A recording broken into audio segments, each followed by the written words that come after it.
मैंने कहा क्या मसला है। कहने लगी कि क्या मुझे थोड़ा सा वक्त मिल सकता है।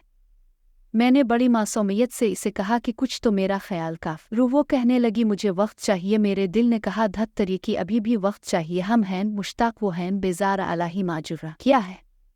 बहरहाल मैंने कहा ठीक है। इसने मुझसे अपना हाथ छुड़वाया। फ़ौरन से कपड़े तब्दील करने के लिए वाशरूम में चली गई। रे आई और तकिया उठा के सोफे पर लेट गई। मैंने एक सर्द आह भरी दोबारा से बीट पर लेट कर सो गया। मैं कुछ बेतरतीब किस्म का अलिफ इंसान था। सोता भी ऐसे ही था, टांगें कहीं सर कहीं सुबह। जब वो उठी तो मुझे उठाने लगी। मैंने आँख खोली। कहने लगी आफिस नहीं जाना अपने। मैंने कहा आज के दिन छठी कर लेता हूँ। कहने लगी कोई ज़रूरत नहीं है, अपने आफियस जाए। बहरहाल ना करते भी इसने मज है आफियस बजवा। जब मैं वापस आया तो मुझे अपना कमरा ही नहीं लग रहा था। पहले तो मैंने कमरे का दरवाज़ा खोला। कमरे को खोल का बढ़िया लगा शायद मैं गलती से किसी भाई भाभी के कमरे में आ गया हूँ। मैंने दरवाज़ा बंद कर दिया, लेकिन जब मैंने गेवर से देखा तो कमरा तो मेरा ही था, जगह भी वही थी। कमरा खोल के देखा तो बीट भी मेरा ही था। सख्त सतरी चादर बिछी हुई थी, हर चीज़ अलग पन्नी जगह पे तरतीब पे थी। मैं कमरे में आया, जूते उतारे। एक जूता एक तरफ फेंका, दूसरा दूसरी तरफ फेंका। मोजे उतारे, जमीन पे फेंके और बीट पे आड़ा तिरछा दराज हो गया। अभी तो मेरा जहन सुकून में भी नहीं आया था कि जब मुझे चीफ की आवाज सुनाई थी। मैं उठ के बैठा तो सामने फातिमा थी। कमरे को देख के कहने लगी उमर ये आपने क्या किया। मैंने पूरा दिन लगा के कमरे को सीट किया था और आपने क्या फैलाया हुआ है। जूतों को इस तरह से रखते हैं कि इसने मेरे जूते उठाए, एक तरफ रखे, मेरे गंदे मोजे उठाए और नाक पे अते रखते हुए मैं हैरानी से इसे देख रहा था कि ऐसा भी मैंने क्या कर दिया। भाई थका हारा आफियत से आया, थोड़ी देर लिटा ही तो था। वो वॉशरूम से बाहर निकली और कमरे से बाहर जाने लिम खड़ा हो गया। इसको बाजू से पकड़ा और अपने करीब करने लगा। वो मुझे हैरत से देखने लगी। मैंने अपने दोनों हाथ उसकी कमर पर रख के कुछ दूरी मिटाने की। मैंने कहा पूरा दिन मेरे कमरे को साफ करती रही हो, हर चीज का ख्याल रखती हो, साफ सिफा करती हो, थोड़ा सा मेरा भी ख्याल कर लिया करो इससे पहले कि मैं मजीद रोमांटिक होने का कोशिश करता।